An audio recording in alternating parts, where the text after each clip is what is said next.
Muchas gracias. Vamos a continuar con la presentación que teníamos la semana pasada, ¿verdad? Para continuar y tener ya material para los exámenes que nos corresponden para la fecha que les indicamos. Ustedes sí tenían la fecha correcta, ¿verdad? Que era 18, creo que es 18. Sí, 18 empieza. Ah, va. No, la de nosotros, ¿cuándo es? 26. Va a ser el 26, licenciada. Es que el primer calendario que nos dieron estaba erróneo. Entonces, por eso les pregunto si eran ustedes o la L la que tenía el problema. Pero si no, más tarde, Karen, ¿estás por aquí? Sí, Ligda. Ya hicieron el arreglo del calendario, de la fecha. Me parece que aún no, pero yo les avisé a los chicos de la sección L. Ah, es que... en la L. Ah, va. Ajá. Ahí estamos, Karen. Muchas gracias. Bueno, Ok, Ligda. entonces no era con ustedes, sino que es con la sección L que teníamos el inconveniente. Solo les vamos a hacer un anuncio. Este miércoles vamos a enviar el otro material de las diapositivas y para la próxima semana que nos toca presencial, vamos a tener una charla en el López Larrabe acerca de la criminalización. Sobre eso es, ¿verdad, Karen? Sí, O Ligda. criminología, no sé exactamente el tema, cuál es el tema directamente, ¿verdad? Que vamos a verificar, pero sí está en el punto número 7 de nuestro programa. Entonces, están buscando al expositor para que nos dé la charla para poder terminar con estos puntos que nos hacían falta. Son 5 puntos para que ustedes vayan a López Larrabe y ahí van a estar las listas para que ingresen. Óigase bien, la charla es para todos. Lo que van a dirigir es de todos y vienen preguntas en el examen. Sí tiene que ser presencial. La próxima semana es presencial. Entonces, es importante que si usted llega y yo lo veo que sale, le busco su nombre y lo saco. Tienen que firmar entrada y salida. Entonces, por favor, es muy feo que nos salgamos de las charlas cuando los expositores están en lo mejor de sus ponencias. Entonces, para evitarnos ese problema, vamos a firmar entrada y vamos a firmar salida. El viernes les vamos a dar a conocer directamente el tema, el expositor y les vamos a dar el horario. Ya hablamos con el licenciado que les corresponde posteriormente, creo que es el licenciado Solares, ¿verdad? El que tiene la clase con ustedes. Sí, Ligda. Ok, ya hablamos con él y el licenciado Solares nos dio su periodo. Dice que él este viernes termina todo lo que tiene que darles a ustedes para el examen. Entonces, es entrada, salida y tienen que tener permanencia adentro del López Larrabe. Es presencial, no pueden mandar a nadie, ni nadie puede firmar 2 veces, ¿verdad? Así que les solicito, por favor, lleguen puntuales cuando se les va a indicar. ¿No conoces el Auditorio López Larrabe, Luz María? No. No te lo puedo creer, sacrilegio, dirían los estudiantes de Derecho. Es en el S7, en el primer nivel, es donde ustedes, primero Dios, se van a graduar. Ese es el auditorio, en el S7. Está Gracias. cerca de la biblioteca, a un costado de la biblioteca, donde está el área administrativa, control académico, donde ustedes pueden ir a buscar todo lo referente a sus notas. Entonces vamos a continuar. Sí, sí, Luz. Muchas gracias. Vamos a continuar entonces. El día de hoy vamos a hablar acerca de lo que es un ser social. Y un ser social nos dice el filósofo griego Aristóteles que es el ser humano, es un animal, que el ser humano es un ser animal político. Cuando se habla de ser social, sobre todo a propósito del ser humano, se está haciendo referencia a la necesidad de existir dentro de la sociedad, es decir, de formar parte de un colectivo o de una comunidad, de lo cual se obtiene un sentido de pertenencia y un sentido de identidad colectiva. ¿Esto qué quiere decir? Que nosotros los seres humanos nos gusta mantenernos o pertenecer a los grupos sociales, siempre somos adaptables a cualquier situación o a cualquier medio, entonces es mucho más fácil ser parte. En este caso que nos está hablando Aristóteles, donde nos dice que somos seres animales políticos, es cuando utilizamos nosotros las máscaras, ¿verdad? De la pertenencia al grupo donde nos estamos desenvolviendo. Este filósofo hacía mucho caso en la forma de cómo el ser humano se comportaba. Entonces era muy importante para él. Se recuerdan que habíamos hablado de que no hay un método específico para cada uno de lo que es sociología, ¿verdad? Porque es el estudio de la sociedad y los integrantes de la sociedad son los seres humanos. Y todos los seres humanos tenemos pensamientos distintos. Aunque los roles sean los mismos, los pensamientos y las percepciones son distintas, ¿verdad? En el sentido de que a diferencia de los animales, nos dice Aristóteles, el humano es capaz de crear sociedades con alto nivel de organización y socialización compleja. Esto ya lo vimos anteriormente, ¿verdad? Cuando las personas se tienen que aglomerar para poder solicitar algo que a ellos les atañe en la necesidad que en ese momento están adquiriendo. Por ejemplo, cuando vamos a hacer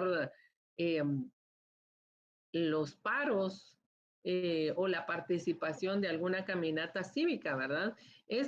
Los animales no se pueden organizar para decir, bueno, hoy necesitamos comer, vamos a pararnos afuera de la universidad para ver si los seres humanos nos vienen a dejar comida, ¿verdad?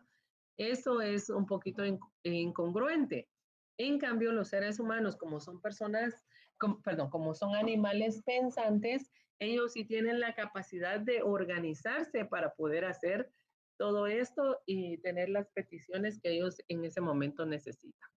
Las características de las relaciones sociales pueden ser materiales, ideológicas. Materiales porque involucran algún tipo de intercambio de objetos. Estas son relaciones concretas que incluyen aquellas que poseen vínculo con lo económico y lo material. Ideológicas porque involucran la adhesión o la transmisión de algún tipo de patrones de pensamiento y son relaciones abstractas que se vinculan a lo moral, espiritual o político. Por otro lado, las relaciones sociales suelen sustentarse en protocolos y normas. Dichas normas están determinadas histórica y culturalmente, pero también en base a las necesidades de lo colectivo. ¿Esto qué quiere decir? Que los seres humanos, algunos, por eso es que cuando nosotros van a hacernos un estudio, nos hacen estudios de diferentes ramas, no solo físicas, no cuando vamos a llenar algún requisito, no es solamente lo físico, sino también lo pedagógico, lo psicológico, porque nuestros roles son distintos y obviamente para unas cosas somos mejores que para otras, ¿verdad? Sobresalimos. Hay algunas personas que se nos da muchísimo la capacidad de la oratoria y otras personas que nos cuesta muchísimo dirigirnos en público a las personas. Sin embargo, si tenemos el conocimiento, pero no lo podemos transmitir. Entonces, estas características de las relaciones sociales es donde nos van a ir colocando a nosotros donde nos podemos desenvolver. En el plan ideológico también se puede decir cuando las relaciones que en su mayoría, vamos a hablar de unas relaciones sociales de las que hablan los padres de familia, ¿verdad? Que siempre buscan, voy a tratar de que mi hijo vaya a la iglesia, tal vez consigue a la novia ideal en ese lugar, ¿verdad? Porque obviamente se están enfocando muchísimo en la parte espiritual y las personas que están asistiendo a una iglesia supuestamente llenan las características morales o de principios que a los padres les va a permitir estar más tranquilos con quienes van a juntarse sus hijos, ¿verdad? Entonces, por eso es que ellos buscan en ese momento, en ese lugar, la pertenencia a los grupos de la iglesia. En el caso de los grupos sociales, ¿verdad? Igual recuérdese aquel dicho que dicen, dime con quién andas y te diré quién eres. Entonces, aunque no pertenezca a lo que la persona está haciendo, pero si anda con una persona que no está correctamente encaminada, va a involucrar a las otras personas, ¿verdad? Lamentablemente. Entonces, por eso es que es muy importante tomar en cuenta a los grupos sociales a los que se pertenece. El rol del abogado. Los abogados, al proteger los derechos de sus clientes y defender la causa de la justicia, procuran apoyar los derechos humanos y las libertades fundamentales reconocidos por el derecho nacional e internacional, y todo momento actuará con libertad y diligencia de conformidad con la ley y las reglas y las normas. A esto nos vamos a enfocar directamente cuando uno ya se gradúa, ya pasa todos los exámenes, presenta su tesis, uno hace un juramento y ese juramento es ayudar a los desvalidos, estar siempre apegado a todo lo que compete a la ley, ¿verdad? No violar, ser una persona objetiva, no violar las leyes, ser una persona objetiva ante todo el proceso, ¿verdad? Y no porque nos veamos involucrados sentimentalmente, es mejor rechazar los casos cuando uno no tiene la capacidad para poder hacerlo, porque recordemos que nosotros estamos defendiendo personas, no son máquinas, ¿verdad? No es solo la vida de una persona la que está involucrada, sino que son muchas las personas que están involucradas en cuanto a una sentencia se pueda dejar o dejar en forma positiva o negativa, ¿verdad?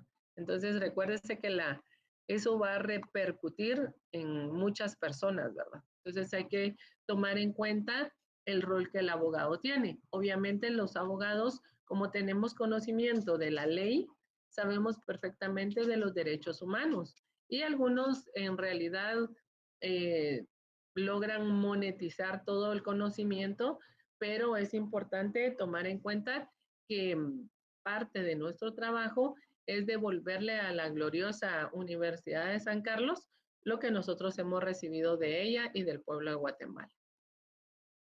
El rol que tiene un juez.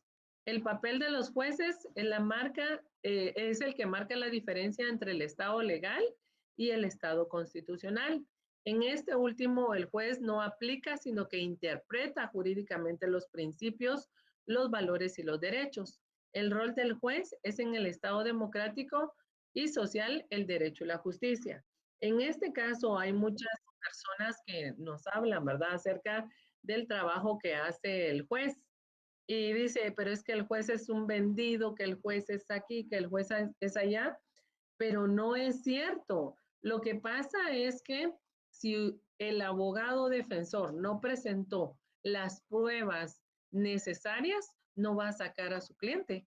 No es que el juez no quiera irse a favor de la justicia, sino que nosotros como abogados a veces dejamos de hacer lo que nos corresponde, ¿verdad? Entonces es muy importante tomar en cuenta siempre el proceso que nos corresponde o el papel que nos corresponde, siendo como jueces, siendo como abogados, para que ninguno de los dos se vean involucrados en ninguna de estas situaciones.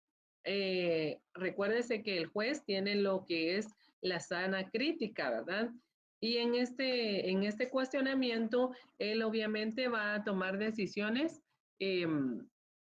haciendo uso de la lógica de todo lo presentado ante el defensor y el fiscal del Ministerio Público, ¿verdad? Para poder tomar la mejor de las decisiones. El rol de la policía. Dime, Luis Pedro. Disculpe, licenciada, no sé si me podría ampliar o definirme mejor cómo es, qué es ese estado legal y el estado constitucional. Ok, el estado legal es todo lo que te compete a la ley. O sea, en el caso del conocimiento, ¿verdad? En el rol del juez dice que el estado democrático es la elección. Acuérdate que la democracia es la elección, ¿verdad? De que no tienes que ser una persona que vas a ser interpretada, perdón, a ser obligada a hacer lo que te compete, ¿verdad? Sino que tiene que ser. En el estado legal es todo aquello que tú vas a tener de conocimiento de ley. Acuérdate que obviamente los abogados vamos a tener oportunidad de hacer cosas que no nos corresponde, pero sí las podemos hacer. Entonces, nosotros tenemos fe pública y lo que nosotros decimos es santa palabra, o sea, no tenemos que demostrarlo. ¿Y cómo lo vamos a demostrar? A través del a través de la Constitución, ¿verdad? Que nos inviste con el principio de buena fe. Entonces, aparte del conocimiento que nosotros tenemos, acuérdense que dicen muchísimos, ¿verdad? Hay unos licenciados que son bien transeros, que utilizan la ley a su favor. Lo mismo, el pensamiento que tenemos o las mismas leyes que tenemos para defender son las mismas leyes que vamos a tener para culpar. Entonces, lo que tiene que hacer el abogado es no hacer uso de cosas ilegales, sino de todo lo legal que le compete para poderle demostrar al juez lo que a ti te corresponde, ya sea en la defensa o en el castigo que le está solicitando para una sentencia favorable o desfavorable, ¿verdad? En el Estado constitucional es el principio que nos inviste de buena fe. Gracias, licenciada. Ok. El rol de la policía es de la fuerza de seguridad encargada de mantener el orden público y la seguridad de los ciudadanos mediante el uso de distintas herramientas cívicas y sociales, entre las cuales el uso de la fuerza sería la última herramienta llevada a cabo para establecer el orden público. ¿Se recuerdan cuando estábamos hablando de las personas que tenían, que hacían las manifestaciones y luego ya iba una parte coercitiva que sin querer el Estado hacía uso de ella? O sea, la policía, nos ponen a la fuerza policial acá enfrente, ya sabemos perfectamente que debemos de mantener el orden, ¿verdad? Que no se pueden salir de todo lo que la ley nos permite, porque como estamos uso de muchas situaciones y convertir una manifestación pacífica en un acto delincuencial. Entonces, para eso está la policía, para no necesariamente para que vaya a golpear a las personas que están manifestando, ¿verdad?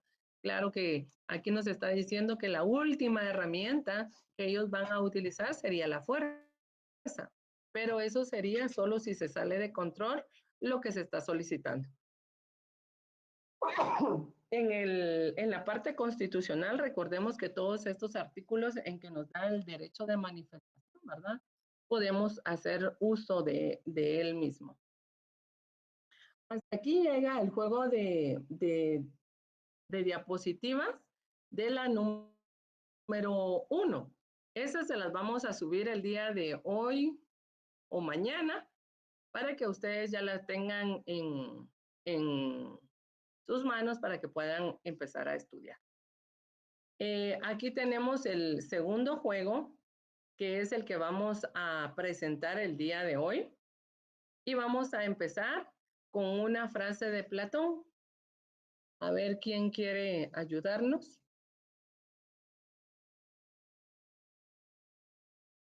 ¿Sí la pueden leer?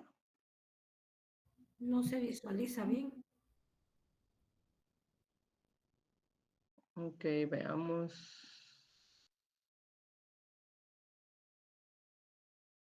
¿Ahí?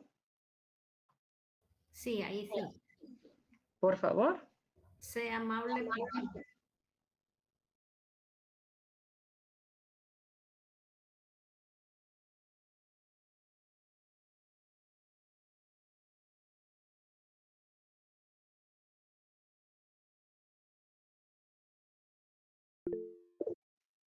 Gracias, César, por favor. Buenas tardes, licenciada, ¿se me oye? Dime. Ajá. Para mí, lo que dice esta frase es de que uno nunca sabe lo que está pasando a las demás personas y a veces una sonrisa, un comportarse bien, un buenas tardes o tratar bien a las demás personas, aunque uno lo esté pasando mal, uno nunca sabe, pero a veces esas pequeñas acciones hace que la persona no se sienta tan mal porque nunca sabemos qué es lo que está pasando, si está pasando con una ruptura, si capaz está con malas notas, y cosas así, que a veces son ver a alguien sonriendo o algo así, o siendo buena persona, hace que, como que no sé, como que esa persona se sienta bien. Muchas gracias, César, muy amable. ¿Alguien más? Buenas tardes, ¿se escucha? Sí, Javier. Buenas tardes. Yo digo que se nos está hablando de la moralidad, que moralmente correcto, está bien ser bueno con toda persona y más que eso nos está hablando de la empatía, porque uno nunca sabe qué es lo que está pasando a otra persona y hay que ser empáticos con todas las personas. Gracias, Javier. Eso mismo opina Luz. Dice que hay que ser solidario e empático con los demás. Muchísimas gracias. Es importante, ¿verdad? A veces no sabemos por qué una persona nos contesta mal o por qué no nos devuelve el saludo, ¿verdad? No sabemos exactamente los problemas que los seres humanos tienen y recordemos que socialmente nosotros estamos obligados, veámoslo de esa forma, a ser empáticos, porque en realidad imagínense una persona que está pasando por un problema que no lo puede contar. Hay muchas personas que tienen, que son bien pegadas de sus problemas y los cuentan tal cual, sin ningún problema. Pero hay personas que son muy introvertidas y les cuesta muchísimo indicar que están pasando por un problema y solo viven, como dicen coloquialmente, ¿verdad? Cada quien sabe el infierno que lleva adentro. Entonces, lo que hacen es que cuando nosotros vamos a saludar, no nos contestan. O cuando vamos a hacer una pregunta, nos contestan muy mal, ¿verdad? Que no es lo mismo que ser una persona mal encarada toda la vida, porque toda la vida no puedes tener los mismos problemas, sino ya esos problemas ya tendrían que resolverse en otro lado, ¿verdad? Es simplemente como una parte del momento en que se está viviendo. Esto es lo que nos dice el filósofo Platón. En esta parte del pensum de estudios nos toca hablar acerca de la sociología jurídica, el concepto y el campo del conocimiento, las diferentes acepciones de la sociología jurídica, el discurso jurídico, la crítica del procedimiento judicial, la sociología criminal, esa es la que les estábamos hablando, la desviación social, la desviación positiva y negativa, la desviación institucionalizada, la anomia, normas y sanciones, tipos de delito, delitos de los acomodados, crimen organizado y delitos y estadísticas. En este caso, tenemos también las instituciones jurídicas de la sociedad, la Constitución, Estado y Constitución, el aparato judicial de la administración e impartición de justicia, la jurisprudencia de la vida social, influencia social en el proceso de creación normativa y la visión social de la aplicación de la ley. Esto es lo que nos queda todavía por resolver en estas diapositivas y en estas 2 semanas que nos quedan. Entonces, ya tenemos el conocimiento nosotros de lo que es la sociología, quiénes son los sujetos que entran en la sociedad, qué es la sociedad, cuáles son los roles que cada uno juega en determinado momento, cuáles son los métodos de estudio en el conocimiento, quiénes son los filósofos o los precursores que iniciaron con los temas de la sociología, ¿verdad? Entonces, en este momento vamos a hablar acerca de la cultura y la subcultura jurídica. En este sentido, la cultura jurídica está constituida por las formas de pensar, sentir y actuar de los operadores de derecho, de los científicos del derecho, de los filósofos, así como de la sociedad que se encuentra vinculada en un sistema normativo determinado. Para mayor claridad, el derecho es un sistema normativo. Esas normas jurídicas son creadas por los órganos del Estado en sus tres funciones: legislativa, judicial y ejecutiva. Llámase ley, código, reglamento, circular, decreto, jurisprudencia o sentencia. Sin embargo, el derecho también es un sistema científico que contiene la sistematización de conocimientos acerca del objeto de estudio llamado normas jurídicas. Por lo tanto, el derecho tiene una doble significación como norma jurídica y como ciencia. El primero es un sistema normativo y el segundo es un sistema científico, también llamado dogmática jurídica.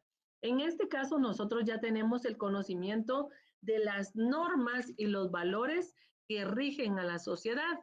Ahora vamos a enlazar las normas y en este caso serían las leyes que rigen a la sociedad, ¿verdad? Recuérdese que las normas, si usted quiere, las cumple o no las cumple. En este caso, la ley está para cumplirse, sea quien sea. Aquí no hay discusión, es la diferencia que hay entre una y otra, ¿verdad? Estábamos hablando del sistema normativo y en el segundo el sistema científico, que también es llamado dogmático, sistema dogmático jurídico. Además, existe otra significación jurídica que no es ni la norma ni la ciencia, sino que es la filosofía jurídica, cuyo objetivo es estudiar los postulados de la dogmática jurídica, y en este caso es importante aclarar que estamos ante un sistema filosófico no dogmático, jurídico y normativo. Esto se puede esquematizar de la siguiente forma. En todo este contexto, la cultura jurídica está formada por los pensamientos, sentimientos y actitudes sobre los tres sistemas de significación jurídica, que sería normativa, dogmática y filosófica. Es decir, constituye una visión integral y sistemática del derecho. Normativa es toda aquella que tenemos que hacer, sí o sí, nos guste o no nos guste, ¿verdad? Es la ley, es la normativa. La dogmática son aquellos valores que tenemos en la sociedad, son todas aquellas reglas de convivencia que si queremos nosotros lo hacemos o no lo hacemos, pero para la integración del pensamiento jurídico es importante que lo tomemos en cuenta. Y lo filosófico es todo aquello que vamos a aprender o que aprendimos acerca del conocimiento de otras personas y el porqué del hacer o dejar de hacer alguna situación. Esto va a constituir toda la visión integral y sistemática del derecho. Cuando vamos a tomar el rol del juez, él se va a basar en estos tres sentidos, ¿verdad? No lo va a hacer únicamente de una forma. Y recuérdese usted que tanto el juez como el abogado tienen que ser objetivos, no se tienen que ir por los sentimientos, ¿verdad?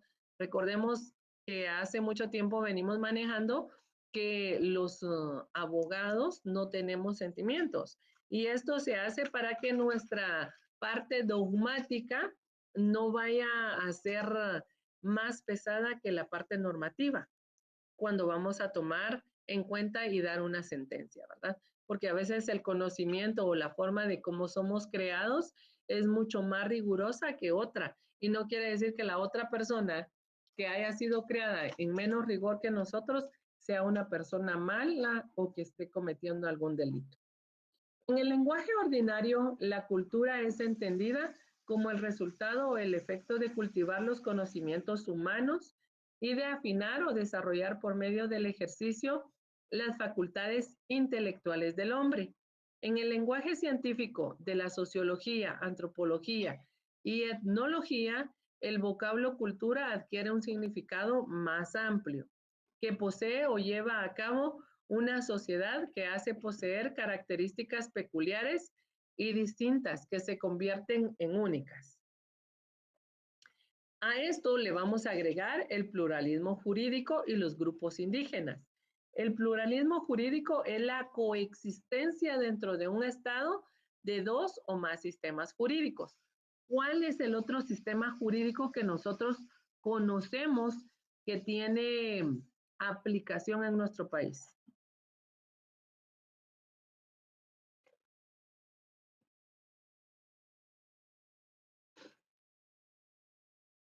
El derecho consuetudinario, tal vez. Exactamente, Pedro. El derecho consuetudinario, ¿verdad? Es un sistema jurídico que aunque no sea aplicable para todos, sí lo es para ciertos grupos que todavía tienen eh, como eh,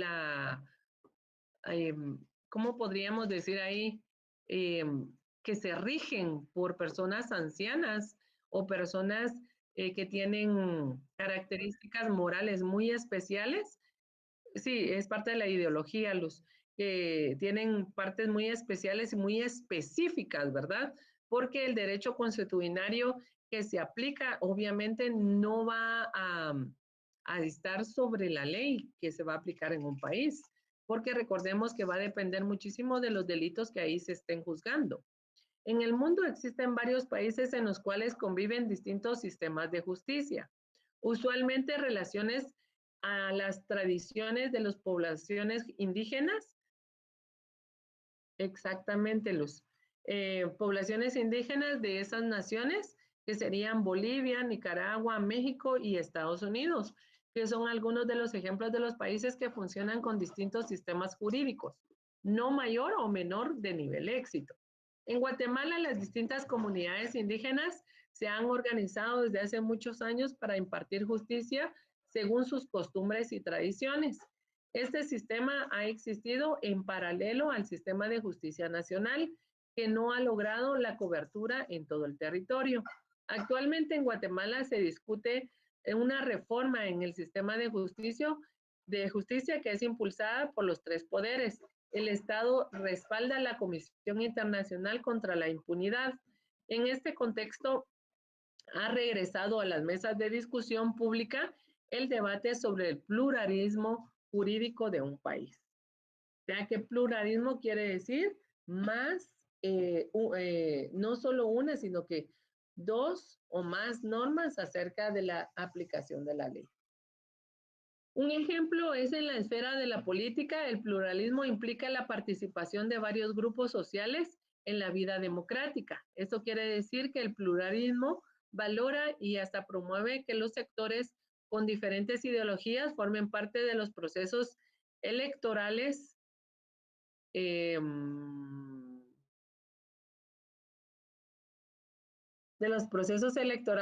o de la toma de decisiones de un gobierno. Prácticamente estamos hablando que en la toma de decisiones están los 48 cantones, ¿verdad?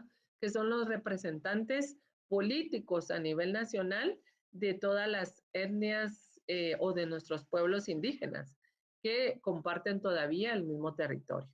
El pluralismo jurídico es un resultado de la búsqueda de un derecho que esté apegado a la realidad social y que existen diversas comunidades y culturas que deben considerarse como un mismo respeto y reconocimiento en el ordenamiento jurídico estatal que sugiere para sus habitantes. ¿Cómo se manifiesta? Se manifiesta, es decir, que este se representa cuando el derecho oficial no ha reconocido a los distintos ordenamientos socialmente presentes y el pluralismo jurídico que forma que se presente en aquellos casos en que el Estado reconoce la existencia de distintos sistemas jurídicos. ¿Se recuerdan que estábamos hablando la semana pasada de los coreanos, ¿verdad? De la forma de cómo ellos mantenían el respeto de las personas adultas, de las autoridades o simplemente de los padres, ¿verdad? En ese caso, si nos damos cuenta, ahí hay un pluralismo, porque la aplicación de ellos va a ser de que deben de resguardar todas las normas que la sociedad les está imponiendo. En el caso de muchas sociedades que han perdido ese enfoque humanitario, ese enfoque en donde el derecho de educar o el derecho de mantener la paz o la unión de una sociedad se va desarrollando de una forma distinta, es donde la aplicación de la norma o de la ley que está establecida por los diferentes órganos jurídicos que nosotros tenemos, estatales, van a entrar de un solo y no van a tener la contemplanza de que sea parte de una etnia o de otra, ¿verdad? Sino que simplemente se va a llevar a cabo la aplicación de la ley. ¿Cuáles son las características del pluralismo? Es un sistema pluralista que conviven sin problemas posturas diferentes y contrapuestas porque se acepta, se reconoce y se tolera que hayan otros que no piensen de la misma manera. El pluralismo es un estado de las cosas ideales y el cual todos deberíamos de construir y aspirar a construir en la comunidad en la cual vivimos. Es importante, ¿verdad? Que cómo podemos decir, cómo le van a dar a un ladrón, lo agarraron infraganti, cómo se lo van a dar a la comunidad en lugar de que vaya a purgar la pena que le corresponde según la ley, ¿verdad? Pero el castigo para ellos, que los castiguen en una plaza y les pegue su mamá o les peguen los ancianos, eso es para ellos mucho más doloroso que si los fueran a ingresar a una cárcel y estén guardando prisión por cierto tiempo. Entonces va a depender muchísimo de la crianza o de la parte de la sociedad donde ellos se han desenvuelto. ¿Cómo se protege? ¿Qué protege el pluralismo? El principio fundante del pluralismo es expresamente reconocido en el artículo 7, en donde consta que el Estado reconoce y protege la diversidad étnica cultural de la nación. ¿Y cómo se divide el pluralismo jurídico? Es decir, aquel que se presenta cuando el derecho oficial no ha reconocido los distintos ordenamientos socialmente presentes y el pluralismo jurídico formal que surge en aquellos casos en los que el Estado reconoce la existencia de distintos sistemas jurídicos.